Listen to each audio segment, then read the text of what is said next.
இருந்து இரவும் பகலும் அவருடைய வேதத்தில் தியானமாக இருக்கிற மனுஷன் பாக்கியவான்.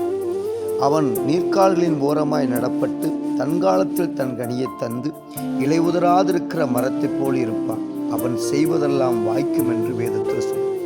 எனக்கு பிரியமான கர்த்தருடைய பிள்ளையே, வேதத்தை படிக்கிற பரிசுத்த வேதாகமத்தினுடைய வசனங்களை ஒவ்வொரு நாளும் தியானிக்கிற மனுஷனுடைய வாழ்க்கை இந்த நீலகிரி மலை, நீங்கள் பார்க்கிறது நீலகிரி மலை, இந்த மலையில் இருக்கிற பசுமையான செடிகளை போல எப்பொழுதும் அவனுடைய வாழ்க்கை செழிப்பாக இருக்கும் என்று சொல்கிறார். எதற்கோ நேரங்களையும் காலங்களையும் நம்ம செலவழிக்கிறோம். ஒரு நாள் தேவனுடைய சமூகத்தில் அமர்ந்து இந்த பைபிள் வசனங்களை படித்து பாருங்க, இந்த வசனங்களை தியானிச்சு பாருங்க. உங்கள் வாழ்க்கை இந்த மலைகள் மேலே இருக்கிற இந்த மரம் செடி கொடிகளை போல அது பசுமையாக இருக்கும். எவ்வளவு பெரிய வறட்சி வந்தாலும் அது உங்களை ஒன்றும் செய்யாது. வேதத்தை படிங்க, கர்த்தர்